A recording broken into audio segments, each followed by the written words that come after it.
Hi, friends. Before today's episode, we just wanted to take a moment to express our solidarity with the Writers' Union and the Actors' Union that are on strike. It won't affect our podcast. Farscape is definitely out of production and was an Australian production, so would have been affected by different unions. Regardless, we wanted to express our support for writers, directors, and all the other creators working in the industry who deserve a living wage. So I confused Jack with the title. Yeah, I panicked hardcore. I was like, I watched the wrong episode. What are you going to do? Oh my God. I freaked out. Like, oh my God, I screwed it up again. You screwed up by watching the only episode I put in the Dropbox for you to watch. If there had been a screw up, it would have been on my end. Yeah, but I mean, if I had paid attention to the namings and the titles and thought it through, it would have been fine. But no, I'm just like, watch it. Oh shit, that doesn't match up with a simple plan. I think I muddled it up because I said it was a simple plan, whereas the title is the subtitle is not so simple plan. Okay. Oh, okay. We couldn't get the licensing rights to any of Simple Plan's music for this episode anyway. Welcome to my. Whoops, sorry. Copyright. We're gonna get sued. For our channel that makes no money? Yeah, they'll win. They can have a portion of the zero that we make in advertising dollars. No kidding. Yeah. Or like the $30 we get on Patreon or whatever it is that barely pays for hosting. Thanks, patrons. Glad you're here. Yeah, we appreciate it. It pays part of the cost of Adobe. Yeah, because Pierre or whatever the singer of Simple Plan is, he's coming for us. He's coming for us. He's like, those Muppets. There's sex in their trauma. Well, talking about trauma, shall we get to talking about this episode? Let's get it on.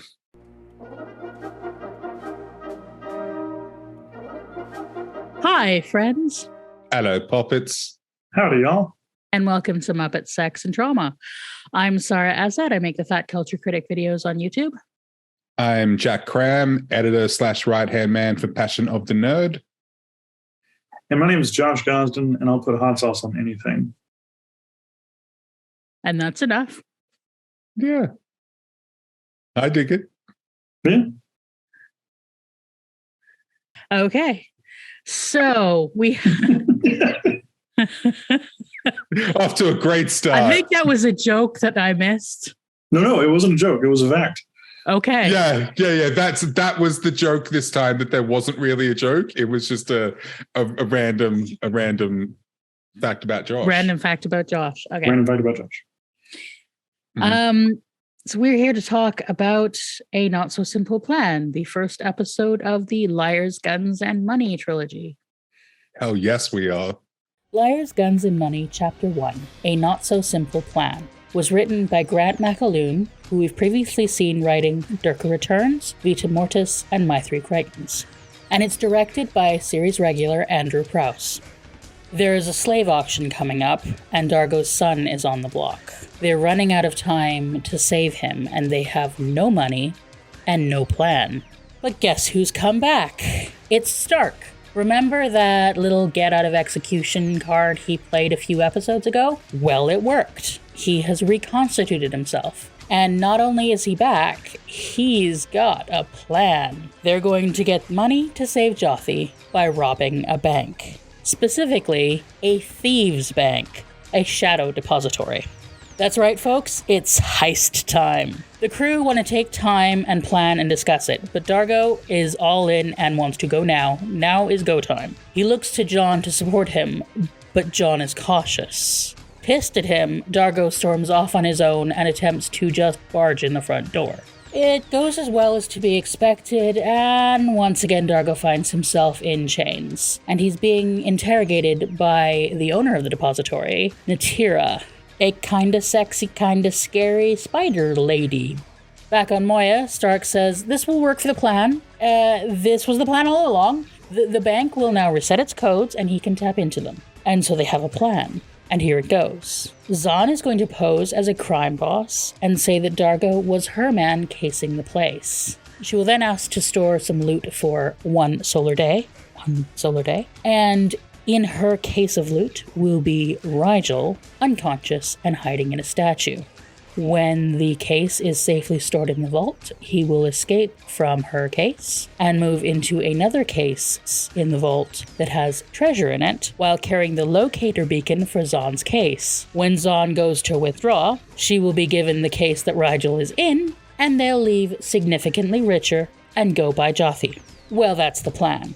But enter Scorpius. He's not actually here hunting for John. This is his bank. And he's here to check his balance. And to play flirty, threaten-y, killy games with Natira. And there is no kink shaming here. John and Aaron are serving as backup and security for Zahn when they see him. John has already been having trouble with Harvey, the neural clone of Scorpius that Scorpi inserted in his brain. And when Scorpi arrives, that turns all of his mess up to 11. But they're invested now, and there is no turning back. John and Aaron spying and seeing how Scorpius's cooling suit works, John thinks of a way to sabotage Scorpi. He asks Zahn for some explosive goo, which Aaron has to help him put on the rods. The heist goes more or less as it should, but the crate they steal was intended for Scorpius, and he rumbles them. And it's an all-out scramble to get out of the building and back to Moya. Stark melts down while trying to guide them, and Dargo has to knock him out. John finds himself drawn to Scorpius, but in the midst of everything, he finds a moment to not tell Aaron he loves her. She pulls a bit of a Han Solo on him, but they need to keep fighting. John sends everyone ahead to the shuttle and has a wee little rematch with Braca, and a not remotely coded exchange with Scorpius, who needs someone to insert a new cooling rod after the goo-treated one explodes. It takes great effort to resist Harvey's interference, but John is able to break away and leave Scorpius to his possible death. Back on Moya, Dargo is relieved they can now go save his son, but still stung that John didn't support him from the start. Rigel and Chiana are just thrilled at all the money they stole, but there's an indication that all may not be as it seems. So, thoughts? I freaking love it. I loved it. Loved it. This episode is fun and exciting, and at times it feels like a heist movie or like an homage to like Mission Impossible, that sort of genre of film. But what I absolutely love is sort of the complexity of this episode. And what I mean by that is the complexity in emotions and themes, and in some ways some of the philosophies going on here, I guess. It's all quite complex, and I love it, and I guess we are going to get into it, but holy hell, what a great episode. Also, there's some pretty big names in Australian entertainment here. We got Claudia Carvin, who I'm pretty sure plays Natira. I didn't look it up, I should have. But I didn't recognize her in any other role, so it must have been her. We've also got Matt Newton, who kind of went off the rails a while back, lots of drugs and stuff, and we don't need to go into that. And also, this episode stars Nicholas Hope, who plays the lead role in my favorite Australian film, Bad Boy Barbie, which is one of the most disturbing yet oddly beautiful things I've ever seen. If you've seen it, you know what I mean. If you go and watch it based on my recommendation, don't say I didn't warn you, because it's crazy. Yeah. But yeah, Claudia great episode. Claudia Carvin is listed as Natira. Nicholas Hope as Akor. That was like the functionary guy, wasn't he? Yeah. Her sort of underling, yeah. And Matt Newton, I didn't see him at all, but yeah. That's Jothi. We didn't see much of him in... Oh, he plays Jothi? Wow, okay. Yeah, cool. we will see more of him next episode. Wow, okay, that's why. Why was he credited in this one? Did I miss it? Yeah, we do see a picture of him. Oh, okay. That's what. Wow, Matt Newton. And it's tricky with a 3-parter, you know. Well, I was wondering if this was originally produced as a single feature or not. Oh no, there's a lot. There's way too much for it to be in one single thing. Mhm. Yeah, there's definitive beginning and ends of these 3 episodes. Yeah. And it's really hard for me to not do exactly what I did and just watched all 3. I was tempted. I was like, oh, like I really want to see this next episode. I didn't, but I really wanted to. I can put part 2 in the Dropbox today, and you can watch it whenever you want. Yeah. Okay. Preparation, because it's one you might want to watch twice. Okay. Good to know. All right. As is the third one. So what did you guys think? I went on my little spiel, but what did you guys think? I mean, I had a blast with it also. I loved the action. I loved the production. Loved the character work. This was a very broad ensemble piece. A lot of our characters got something meaty to do, which, as you guys know, is one of my favorite things whenever Farscape does that. Mm-hmm. And finally getting some Harvey, I guess, internal reveal for John to know and to kind of understand what's been happening to him. Stark annoyed me this episode, and Same. I look forward to talking about why. And other than that, it was top to bottom just a blast. I want to see Zahn in a pirate eye patch from now on. Yes. I love that. Like, this is the best Zahn stuff we have had in a while now. Yeah, it was. Yeah. And that was a compelling costume choice for yours truly. She was amazing. A complete freaking boss. I loved it. So good. I love the little mafioso touch of having Chiana be her Muggsy, following her around and being like, yeah, see, you don't want to mess with her. See? It was great. I was cracking up the whole time. So this is a fantastic episode. Love the top to bottom. Oh yeah, Virginia Hay was so commanding. Yes. Yeah, fantastic. Yeah, no, it is. This is some peak Farscape. Yeah, it really is. Yeah, I got that vibe. Yeah, it's just so good. And this is only the beginning of the I think because the last frame of the episode, something sort of hatches or climbs out of a box. I feel like maybe we're gonna have like some genre pieces here. Like this was like the heist one, and maybe next episode is gonna be like a horror movie or something. I don't know, but because Farscape being Farscape, I don't know what to expect. This show does whatever the hell it wants. It doesn't care. It doesn't stay with any bounds or in any kind of box. It doesn't. Goes for it. I did not anticipate a heist to facilitate a rescue like that. That's a clever storytelling choice, and it's a little. I don't know. We'll get into it, but it was fun all the way through. Okay, so where do we start? So what did you feel about the return of Stark? I know it's convenient. So I quite like Stark. I mean, I've made that very, very clear in previous episodes, but I sort of see him in a different light now. I don't know if I trust him now. It's not that I doubt his intentions. I think he has good intentions, but I think he's willing to go into things blindly and a little half-cocked, and to not necessarily sort of like lead himself and other people into a dangerous situation without really being able to justify the risk versus the reward, I suppose. And I was a little confused as to why everybody was praising him at the end of the episode, because did I read that wrong? Like he crumbled and Dargo had to save the day, right? Did I? Yeah. That's what I saw, right? Yeah. So yeah. I don't know. I'm a little confused. He was also responsible for putting them directly in Scorpius's crosshairs. Yeah. Yeah, well, that's right. He knew Scorpius was going to be there, right? Well, at the very least, he knew which box they were going to steal. Right. Yeah. He didn't know Scorpius was going to be there, but he knew it was his bank. And he knew that he could have been there. Yeah, there was a chance. Yeah. So yeah, Stark drove me a little raving mad this episode as well. I don't know if he was bullshitting us this episode or bullshitting us on the hubcap. When on the hubcap, he made it seem like maybe I'll survive and who knows what it'll be like. And in this episode, he was like, no, I just aimed and fired right where I wanted to be whenever they disintegrated me.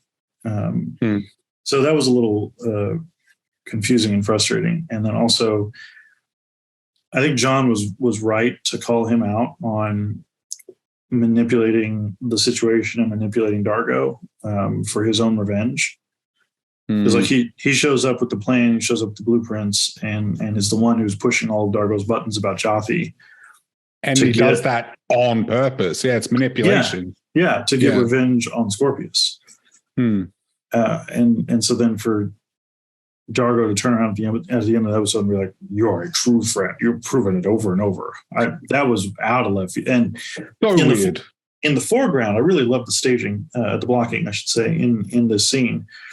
In the foreground, you saw Shiana and Rigel react to that. And both of them looked up at each other and went, "The fuck?"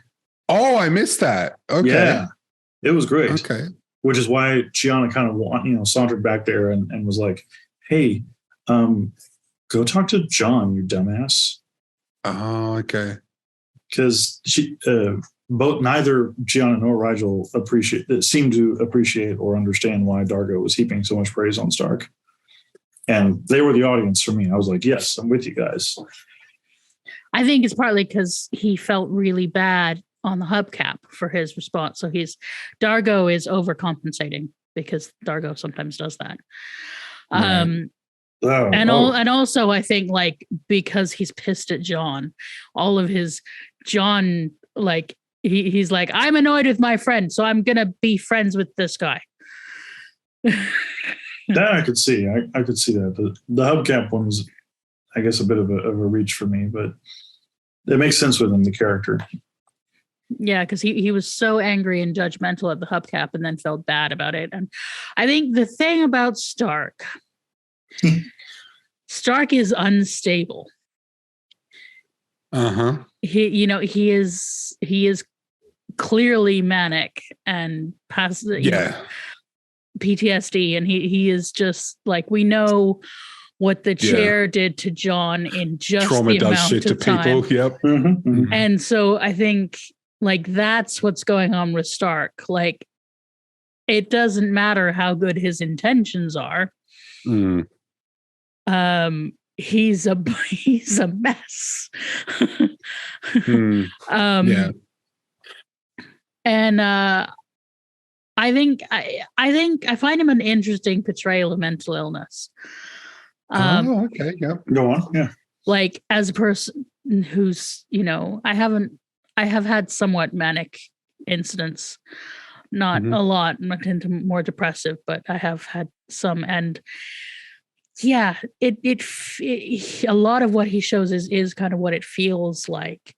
The just I can do it. I can do everything. I can do everything. I can do it all. I've got it fixed. I've got the thing fixed. If everything goes right, and we all do the thing and the thing, and I didn't I tell you the 5 different steps to do the thing? Now you mention it, you can really hear it in his cadence and his overall demeanor. Yeah.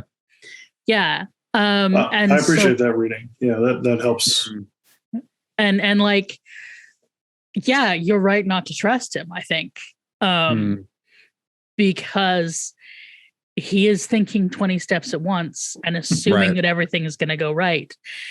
Yeah. And like, and I find that John and Stark playing off each other when they're both going manic.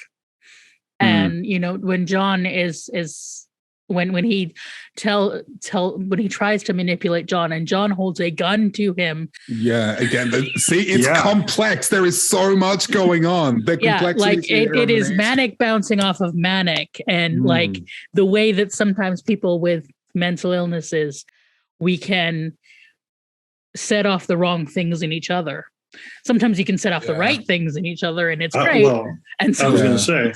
It's more that scene was more that one for me. That was more John, like once again, in my opinion, justifiably and even rightly reacting to Stark's shenanigans up until that point. Yeah. And when and calling it out as soon as he encountered the same kind of manipulation pointed at him. He's calling him out. Okay, but how reasonable of a response to calling someone out is it to put a gun to their head? In the Farscape universe, it's pretty reasonable. Well, yeah. Well, yeah. Also, In John ours- seems to in ours- be. No. Listen. I'm American. I'm Texan. It is not okay.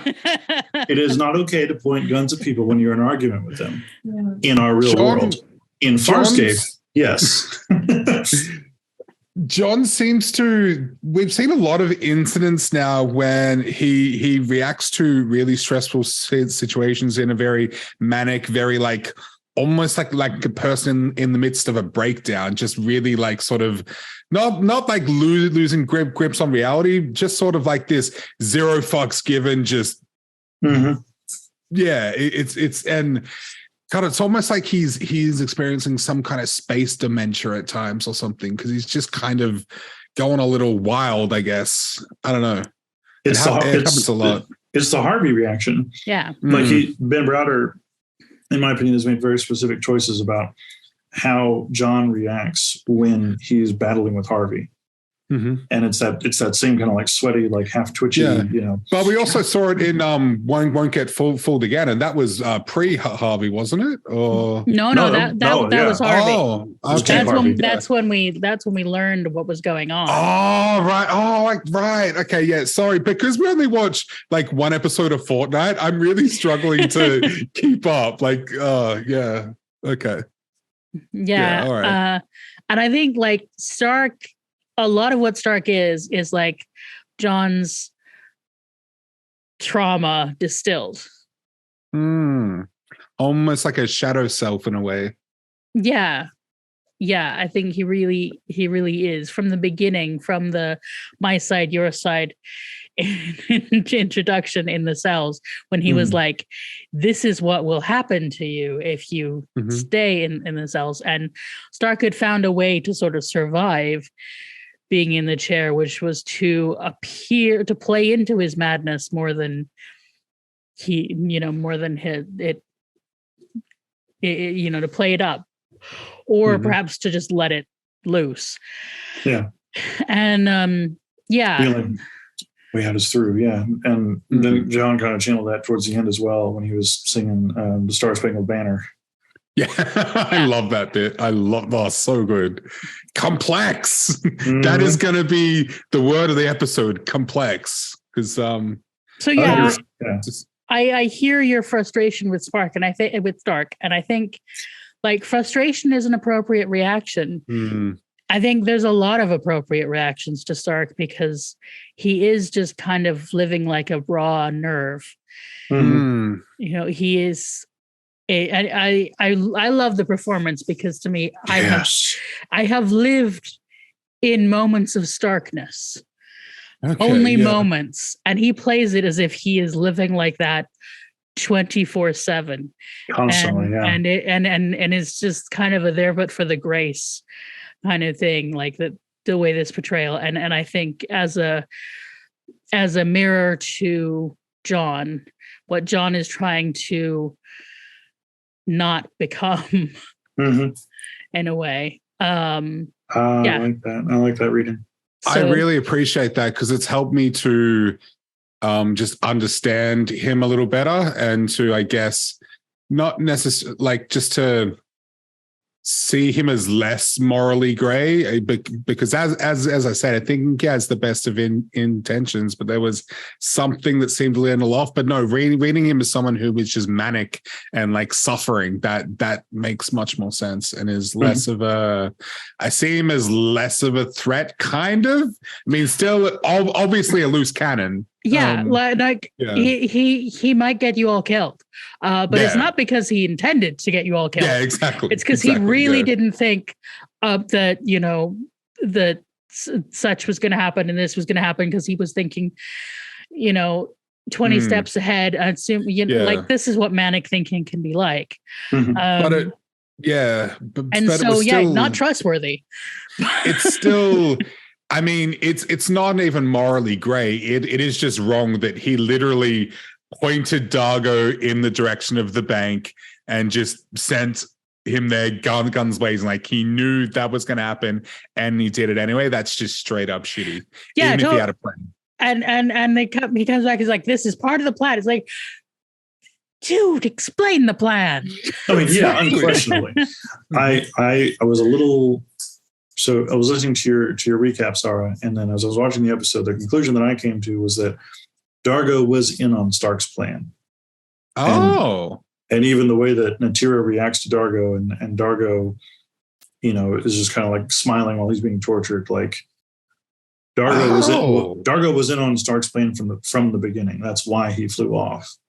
That would make it better, I think. But yeah, I didn't get that. Slightly. Wow. Because Dargo agreeing to a plan while he's, racked with grief and guilt and desperation is not. Yeah. And when the plan is storm in, and he's like, "Fuck it, I want to storm in." Yeah, and Dargo was going to fly off with Stark and Chiana, wasn't he? Like, essentially, because the rest of the crew were against him. Yeah, but then he just flew off by himself. And I was listening to your voice in my head, Sara, which I do frequently, while he was getting captured. You like to bring up his line from Premiere. A lot, that he swore he'd never get captured again, and so I also liked the reading that I thought I was picking up on, which is that Dargo was in on it from the beginning as character growth because he was choosing to be captured. That also makes much more sense as to why he was like, "Thank you, Stark. You're a good friend," because he was in on it. Oh, that's blown my mind a little. I really like that. I still think Stark was a good friend, but I've talked a lot about how I am often annoyed by hot-headed Dargo that charge into battle, shoot first, ask questions later, Dargo. But it didn't bother me here because I think I've just gotten used to Dargo, and I feel like it makes sense. Considering it's not just Dargo wanting to get into a fight here, he wants to save his son. Like, I get it. So and then you add the complexity of him either being in on Stark's plan, as I didn't think beforehand, but I was thinking he was just a loose cannon aimed in the direction. I think that adds a complexity to it as well. I appreciated getting some emotional depth to Dargo in this episode, like getting to see him be hurt, not physically, because we see that all the damn time, but getting to see him be hurt emotionally when he's not feeling supported by the rest of the crew. At the end, and Chiana calls him out, and he's still really like hung up on John wasn't ready to leap first with me, and his kind of biting retort in the opening act of the episode of like, when have I ever told you anything that you wanted was impossible, or however he phrased it, hurt. Yeah, because there have been times before in the show where Dargo was like, "John, we cannot waste time," or whatever on whatever it is that they were trying to do. But I was thinking about the unconditional support that Dargo gave John during the last three-parter that we got in this season, and the Maltese Crichton. What was that trilogy called? Oh, Look at the Princess. Look at the Princess. Thank you. During that trilogy, where Dargo was like the man, the wingman, the supportive, the total bro, bro. That is the best phrase for it. He was a total bro to John that whole trilogy, and so I think that's what he was thinking of when he was like, "What am I told you?"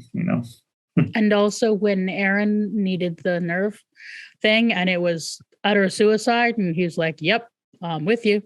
Yeah, ride or die. Yeah. Were the two of them jumping out of an airlock over a burning Gamut base, which got referenced a few times this episode. I like that callback. Yeah, it did. Yeah. Yeah. So he is the ride or die guy. And I think John would have been ride or die with him. John is the plan guy. John needed like 5 more minutes of discussion. Yeah. Yeah. And Dargo was not having it. And I think that's also very relatable. I think if the plan had been coming from someone else, like other than Stark, with that Starkiness, I think we would have gotten the more time.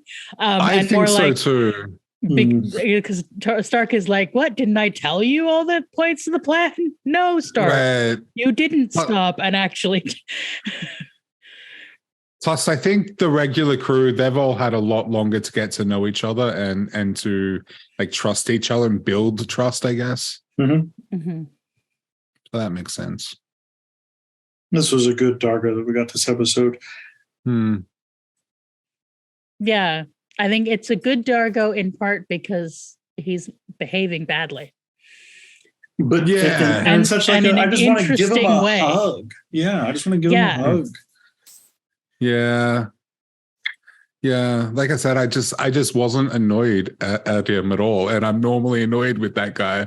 I like him. I mean, I didn't at first, but I like him now. But it just complex. It's just so complex. I'm going to say that a lot, but keep saying it is. Mm-hmm. Speaking of complex, Zahn's performance. Oh my God, chewing up the scenery. Let's go. Let's talk about Zahn. Holy shit, just so good, so commanding and just believable. I would have bought it. Like, I was buying it and I knew it was a ruse. Like, she was that good. This is the Zahn I've been missing. Yes. Yeah. And we started off with we got a couple of different Zahns this episode. We started off with manic, selfish Zahn at the very beginning. That she wasn't quite at, maybe I'll chop off one of my friend's arms for my own personal gain levels as she's been previously, but she was very like to Dargo's face. She was like, it's only a possibility that we might be able to save your son. I know I can save Stark. And Dargo was like, fuck you. Rightly. Yeah. Yeah. You had a vision. I know where he is. Yeah. Yeah. But then, yes, absolutely. Then we got to return to we'll call her Peak Zahn, who was, woman in charge, who had, person with plan and was, she it was so good. And the eye patch. I've missed Zahn because she's just been like, she's had barely anything to do for what feels like a long time now. And I'm really worried that they're just going to go back to putting her in the background again or not have her do a lot. I mean, probably. Yes. Unless Virginia Hay got some miracle cure, in between episodes. Yeah. Probably. Yeah. But I don't know what else to say other than she was fantastic and I love it so much. And playing her, and one of the things that I think is a miss on Farscape is not enough of the women interacting. So even though it was in this very particular kind of way, I really enjoy her and Shiana playing together. Yeah. Well, and her and Shiana versus Natira. Like I was, this close to passing the Bechdel test, but it was really great to see. It felt like Zahn was in her element, and to see her like powerful Zahn squaring off against powerful adversary. Oh, it passed the Bechdel test because they're talking about money, which has nothing to do with man. No, they were talking about Dargo. Yeah, that was part of the conversation, but then they were also talking about wanting to store money there. So. Well, I thought the test was you can't talk about a man in the conversation. Well, the conversation, you have to have at least one conversation that's not about a man. So they have they have one conversation about Dargo, and then they have a conversation about money. It was all the same conversation, but okay.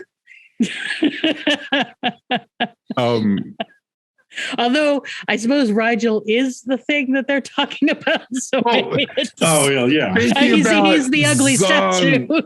Speaking about Zahn, Rigel, and money, the line, "We have complete confidence in you, Rigel, especially when money is concerned." I laughed and laughed and laughed. That was great. I love that so much. They do a lot with a little of Rigel, don't they? In this, but we also got a lot of Rigel in this episode. Yeah. We got action Rigel. And good Rigel, yeah. But then they do things like have just his eyebrows showing and his voice. Yeah. So like they find ways to sort of not have the cup to have Rigel without having a huge amount of the puppet. Or being picky about when the puppet. But even the bit of him climbing looked pretty good. I thought it looked really good. Yeah, this is what they were saving the budget for.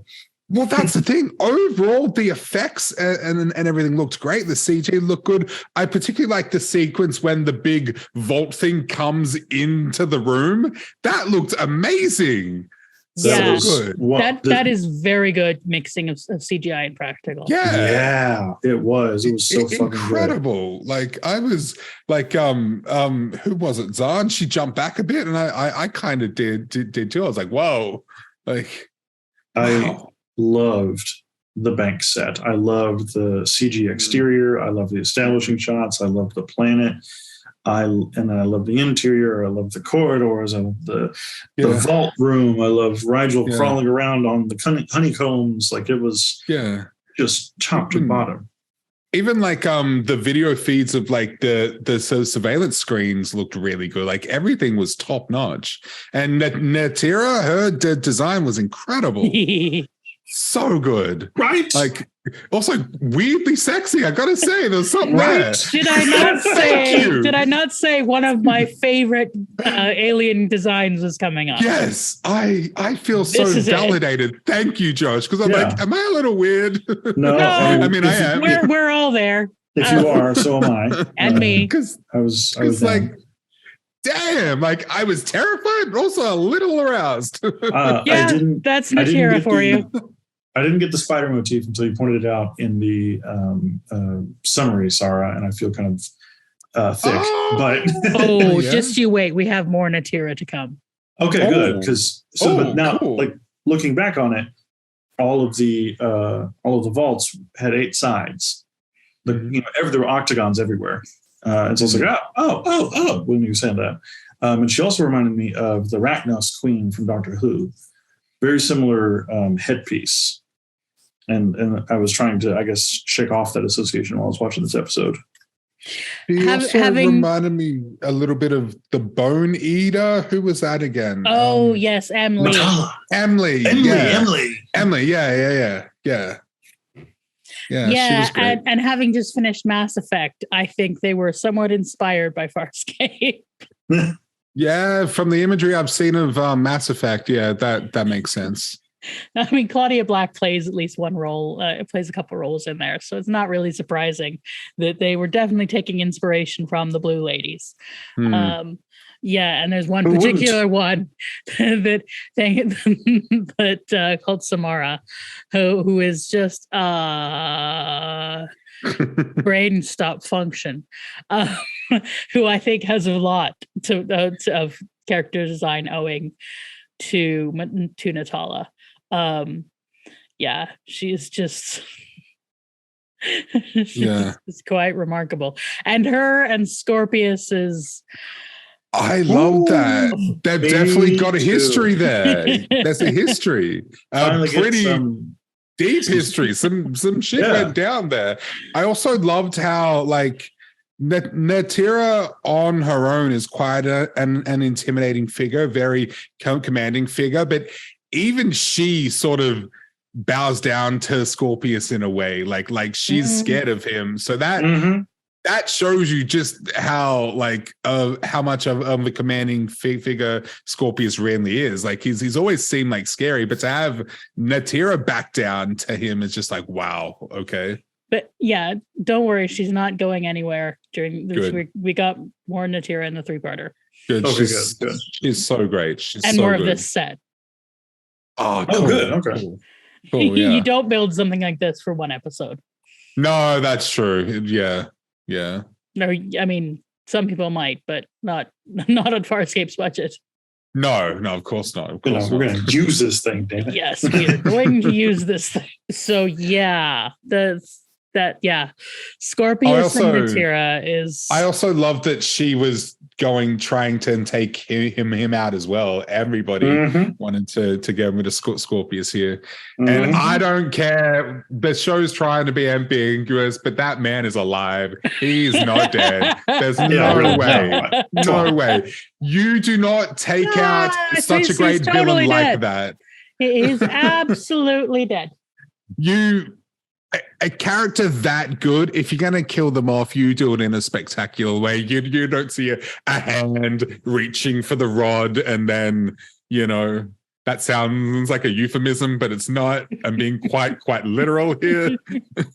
It was a euphemism in this episode. It was it a euphemism at that point? Yeah.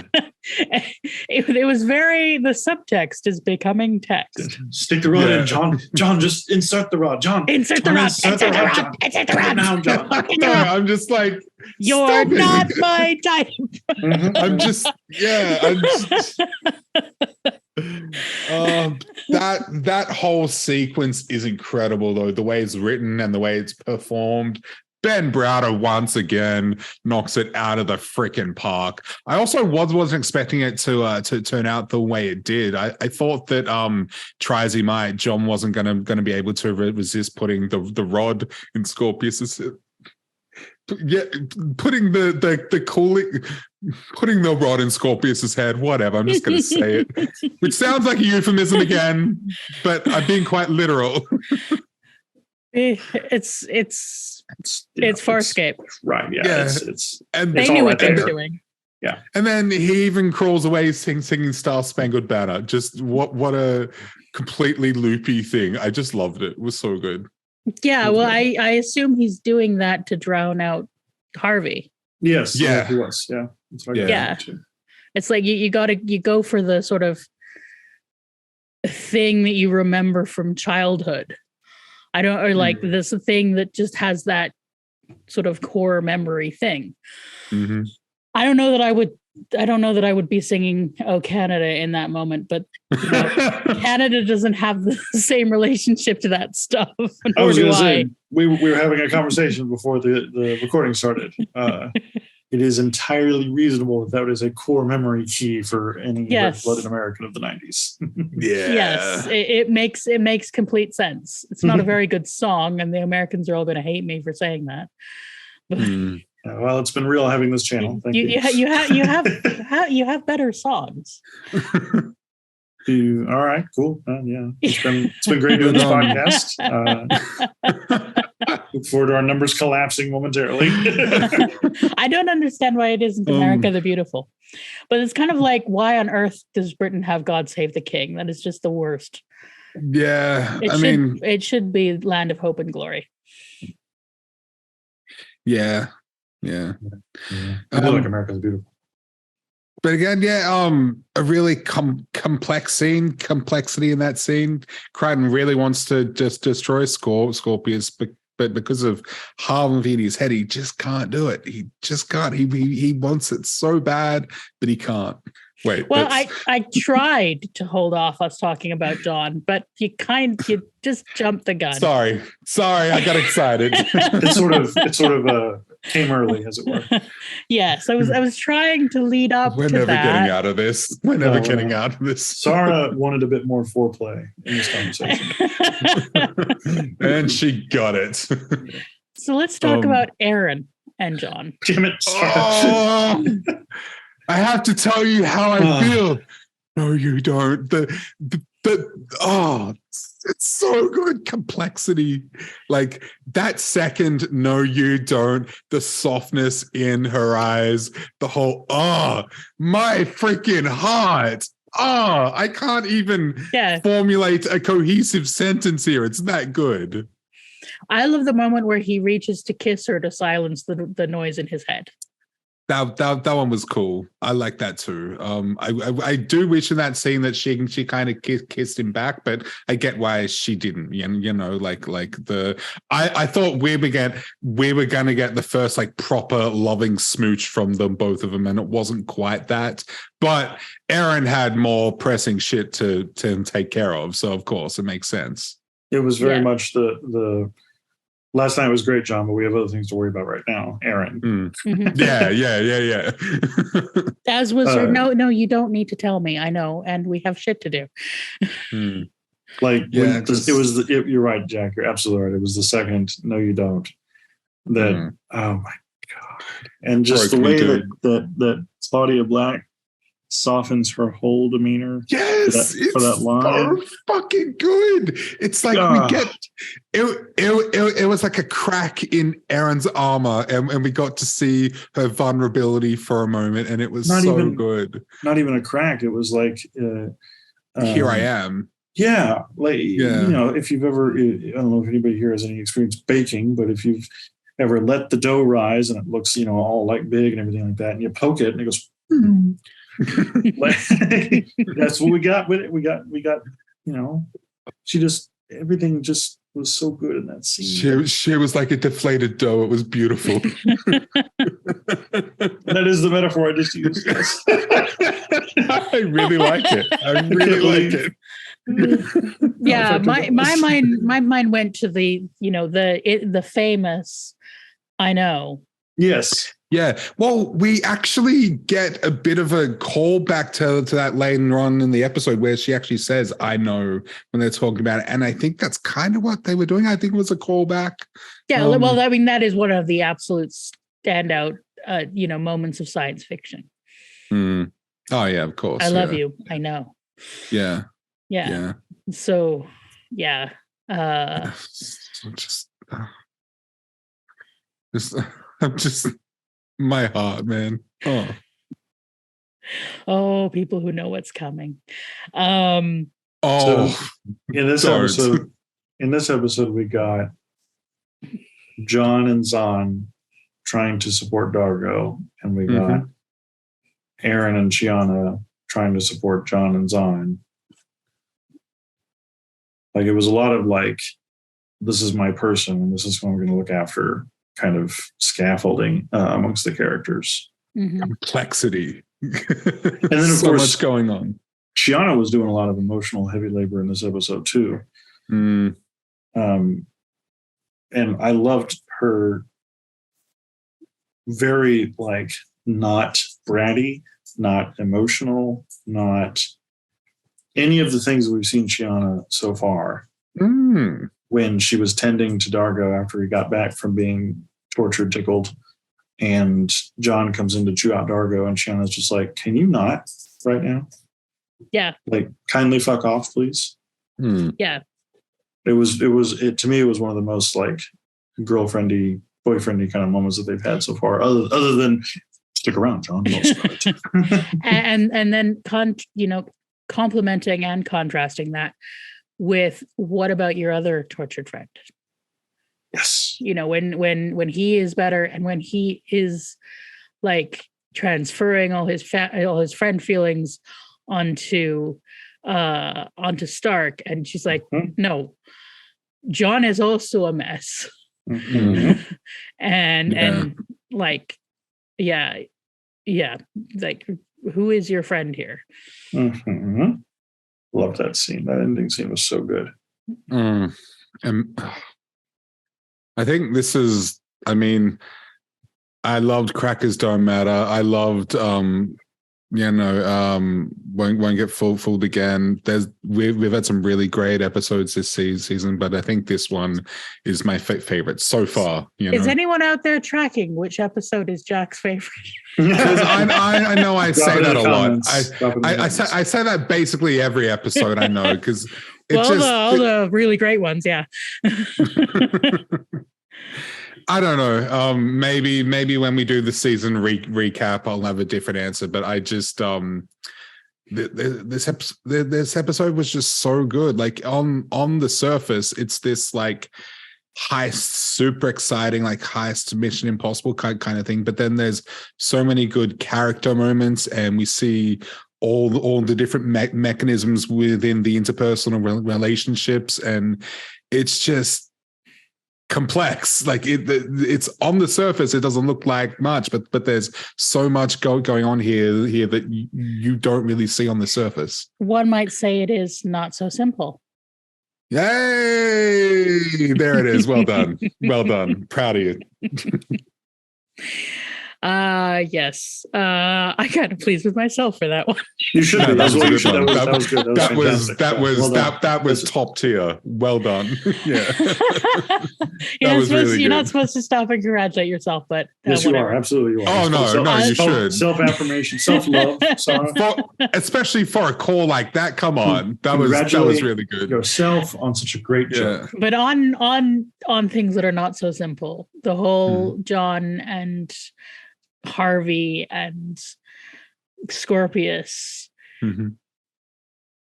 thing is just like we talked about it, we touched on it before, but like John's dealing with Harvey, he doesn't we know what is going on, but he doesn't really know. And once again, as with the look at the princess, we get a look at the way that Scorpius, the way that his abuser is haunting him, and now come back into his life, and just his walls and everything disintegrates. And yeah, it's just such a good depiction of trauma. Yeah, and I think we get like a real indication in this episode of just how sinister Harvey is, because it's like the whole thing is so invasive and like a violation of one's body or of one's mind. But we also see how it has stripped him of his own autonomy, his own free will, and that is such a dirty, gross thing. And his own morality. He like contrasting his conversation with Grace at the end of last season in the hallway with his immediate, like, this is a good opportunity for me to kill Scorpius reaction in this episode. Regardless of who else gets caught in the crossfire, I mean, and you're right, Sara. I mean, it's absolutely the kind of way that somebody can react to re-encountering their abuser. And it's just it was hard to watch, and thank God Aaron decided, like, well, I'll just be by John's side for the rest of the day. Like, talk about ride or die. And it was also probably really hard for Aaron to watch and listen to the man who taught her empathy behave this way, and know that it's because he's been so badly hurt. Yeah. But to be the point where he is caught between trying to protect his abuser, part of him wants to protect and care for his abuser. It's such a good like spin, or an interesting spin on that whole abusive relationship thing. It's got all the markers there. Like, it's so good.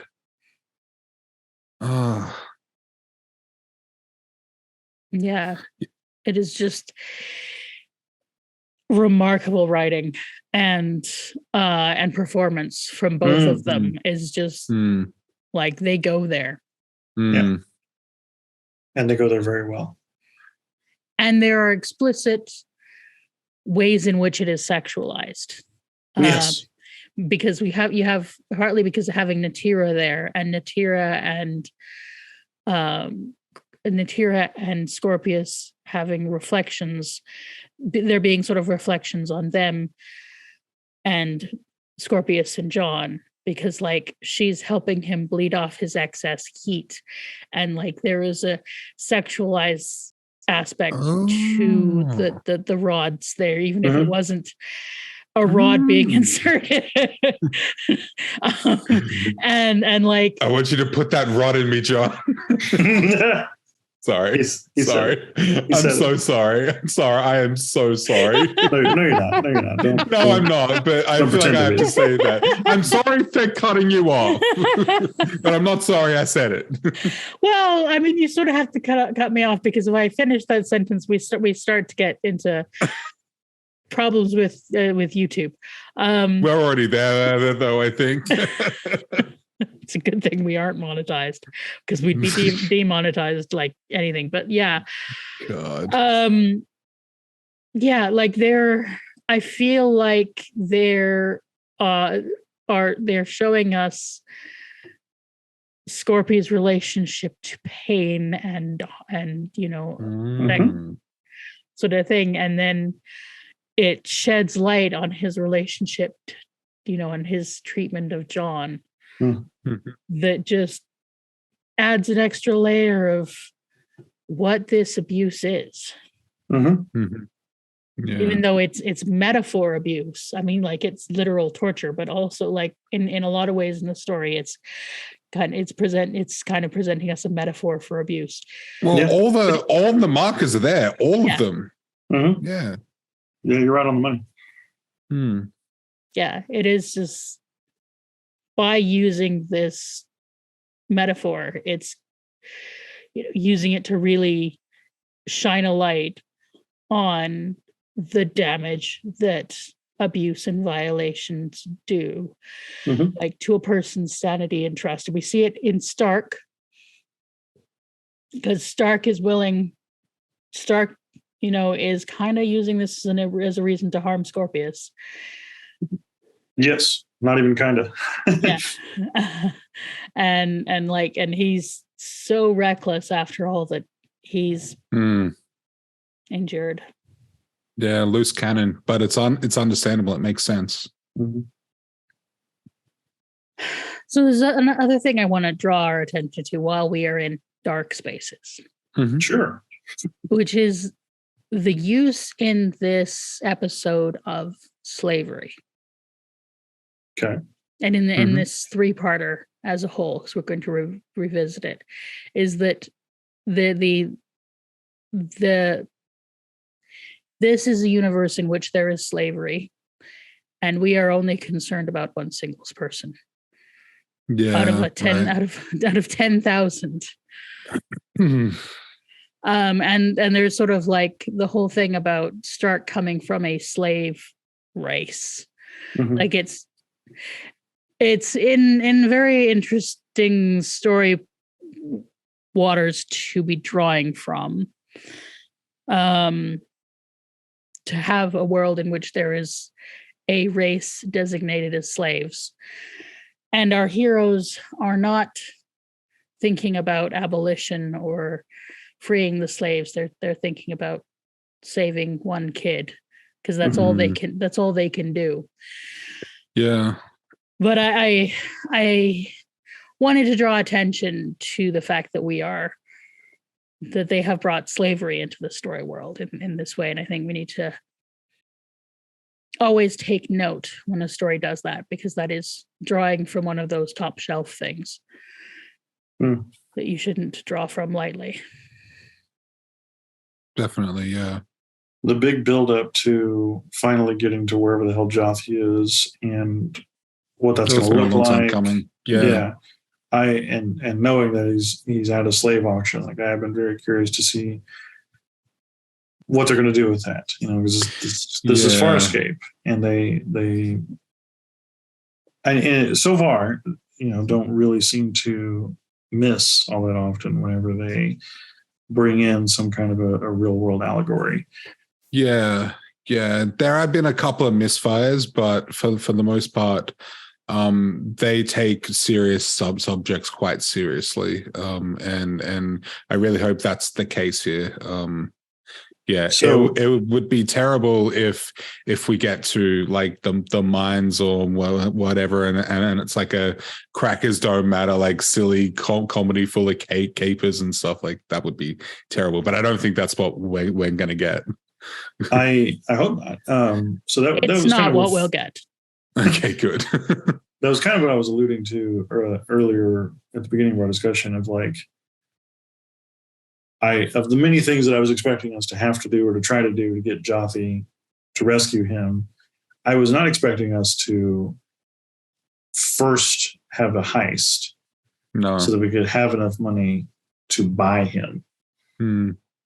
Like, in my opinion, the heist added just an extra layer of danger and complication that Dargo in particular didn't need. Yeah, If, and if I this, really if thought, this had, if this had gone poorly, that was it. yeah. I also originally thought that this was just another roadblock to like between us and the Jothi like resolution or whatever's going to happen there. But this, I'm glad that we stopped here. I guess like I don't see this as a filler episode. I've enjoyed the stop for sure. It's just and I don't know quite what to make of it as either from a storytelling perspective or from a character choice perspective that we stopped here. Right. And definitely that what I think you might be alluding to, Sara, to your point of like that we stopped here so that we could gain the means to participate in slavery. And I think maybe it's because our characters don't see themselves as having another choice.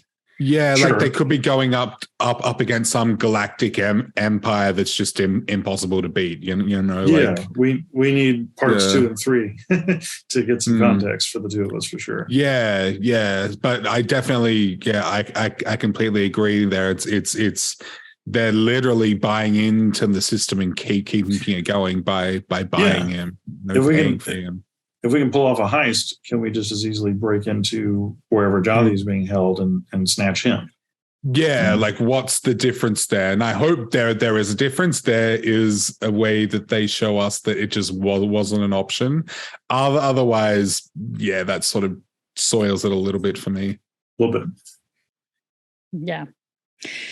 So, what else do we want to talk about? I've exhausted all of my notes, but if you guys have anything else. It's been a while since we've gotten I said this at the beginning, it's been a while since we've gotten a Farscape ensemble piece that was quite like this, and I really enjoyed it. I really appreciated it. John obviously got a lot to do for his character with his character arc. Dargo, and the two of them definitely were the main characters of this episode. But Zahn getting to stretch for once, Chiana getting to have a lot of activity, mostly being support. Rigel getting to get in on the action as well. Like this was a very like broad ensemble piece. I think the two characters who didn't really get to arc at all were probably Aaron and Pilot. And I'm pretty okay with that ratio. Yeah. So this has been one of my favorite episodes this season for sure. And I think there is an aspect of Erin's season arc present here in the way, in her response to John wanting to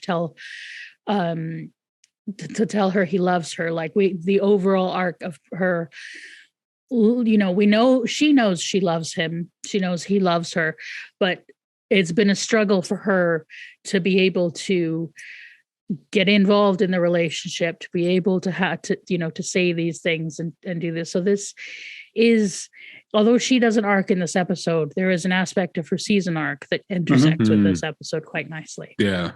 I agree. I appreciate that. The way that she held his head on her shoulder at the very end. Yeah. Tender, gentle Aaron. Come on. Stop. Oh, you're killing me. One thing I did want to mention, this is just a quick little gripe that really doesn't mean anything, but and I guess this is just a symptom of it being a 45-minute per episode show, but yet again, like Farscape has done this so many times where it just drops us in the middle of something that has been going on for seemingly days. And I like context. I like set up and build up. And we hardly ever get that in this show. Like you're singing really. My song, buddy. You're singing my song. Yeah. I find like sometimes in a way for the series, it can sometimes be a bit of a feature rather than a bug, because like it's happened a lot so far. It puts us in John's mindset. He doesn't have context for most of what's going on. That's true. That's pretty. I like that. Two seasons in, like nearly the whole of 2 seasons in, he's still like he's new to this world. He's got shit going on. He doesn't have a lot of context. And so like, do people come back from the dead here? I don't know. I've seen some weird shit. That actually makes sense. I appreciate that. That was basically his response is, I don't know. I've seen some weird shit. Because maybe. he is our sort of into this world. So that does make sense. Yeah. Yeah, I like that. Yeah. So I like, just like to see a full headcanon. story for once, like a story told from start to finish. I would really appreciate that. If you get that once in a while. I think we do. It's just we get to the inciting incident really, really quickly. Or like fucking immediately. We have not yet topped Lux and Hyper Rage. That's where the bar. Point, man. That's where the bar is for me. Is Lux and Hyper Rage. If we open an episode and someone is in the middle of a character-based freak out that gets them to the next place, then I'll jump on this. But for me, Jack, the bar is set quite high. No, I get that. Yeah. I think I also just would have loved to have seen a little bit of Zahn's grief and the mask talking to her and her like getting sort of emotional with it. Yet we're just dropped right in the middle of it, you know? Yeah. It's not really a problem. It's not a problem. It's just a little nitpick of mine, I guess. A gripe, you might say. Well, yeah, we have the setup for next episode in this. Yeah, episode. there we go. There we go. I am happy. I am a happy man. Thank you. Yeah, I'm not telling you where it's going. No, of course not. Please don't. I'm hoping for like a horror movie. We've had the heist movie. I'm hoping this is going to be like it's like Farscape doing Alien. Like Moya is the Nostromo, and there's this alien thing on board, and yeah, that's what I'm hoping for. I think that'd be cool. What, an alien thing on this? Well, like a xenomorph kind of thing. Yeah. That's a good point. That's a good point. There's probably going to be an alien. This is probably going to be an alien. Shall I tell you the subtitle of the next episode? Yes. With friends like these. Oh, okay. All right. I didn't expect that. I think that lines up with some of our thematic gripes. Do you have any guesses on where we might go next? Other than I've got your Nostromo I just gave connection. Mine. Yeah. I just gave mine. So Josh. Josh? Yeah, we're going to deal with spider gold spiders. Mm-hmm. And at the very end of the next episode, we'll be within spitting distance of Jothi. Yes, I hope so anyway. Okay, that's a good prediction. What do you think, Sara? I predict you two are going to enjoy the next episode. Okay, cool. Yeah. If this one was any indication. Yeah, exactly. Totally. Unquestionably. Mm-hmm. So, favorite part? Oh, easily. I have to tell you how I feel. No, you don't. Love it so freaking much. Same. And I try not to do this with you, Jack, but same. That was absolutely my favorite part of the episode. Mm-hmm. Sarah? Mm. You can agree. It's fine. We can all have the same favorite. It's okay. We'll accept it's you. At the run. It's just it's so ridiculous. It John is. It's so and it's like you're not my type. Yeah, it is a great moment. It's so good.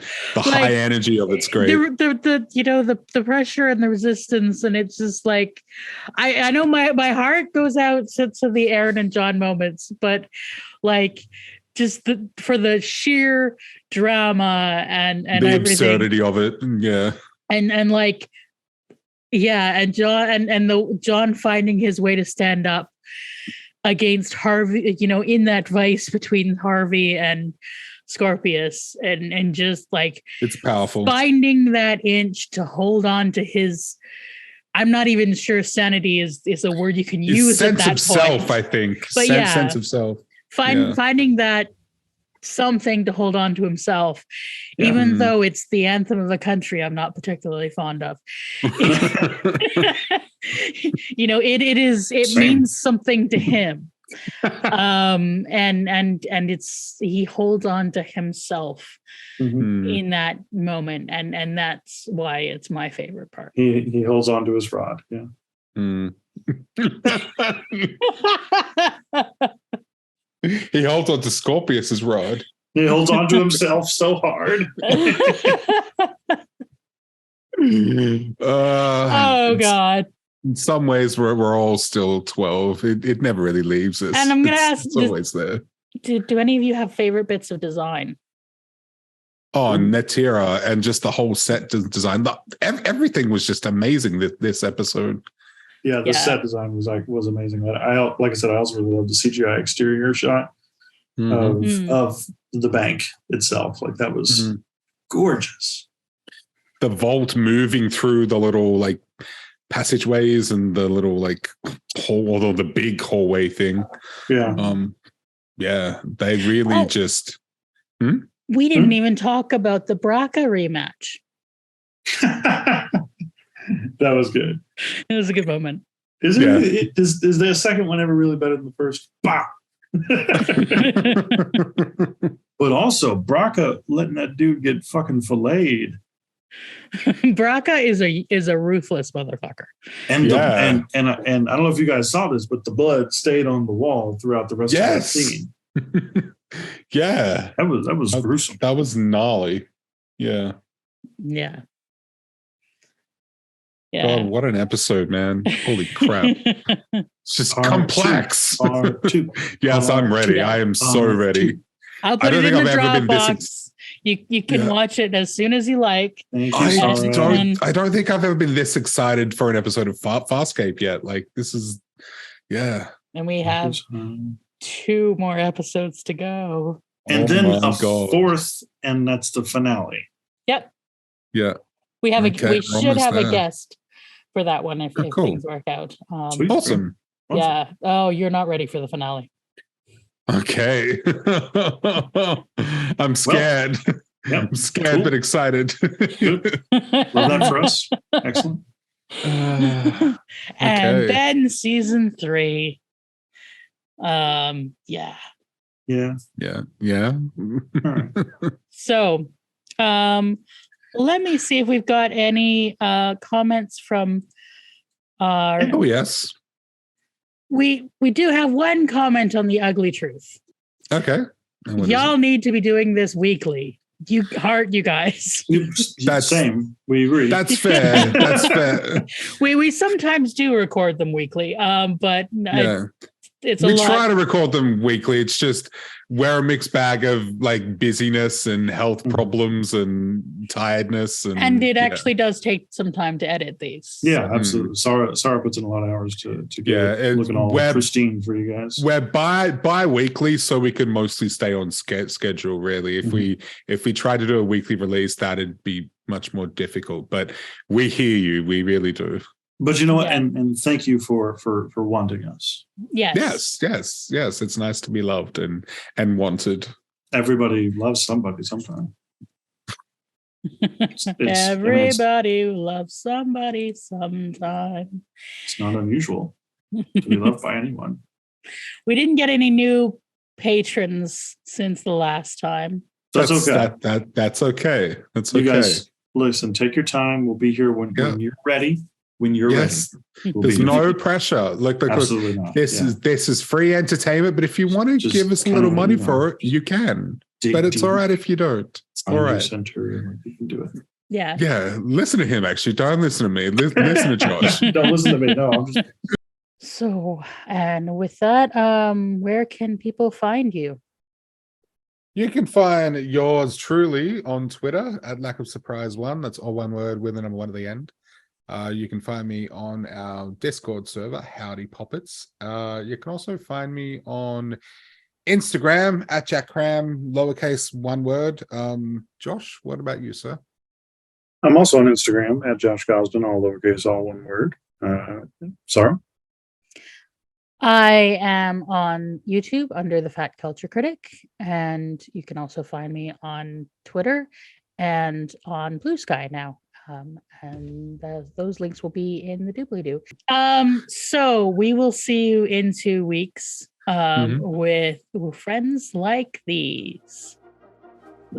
Bye, y'all. Bye.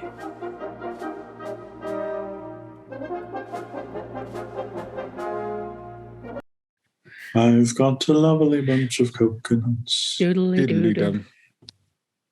There they all standing in a row. Dum, Bum, dum, bum, dum, bum. Big ones, small ones, on the side Bum of as your big as your head. head. dum.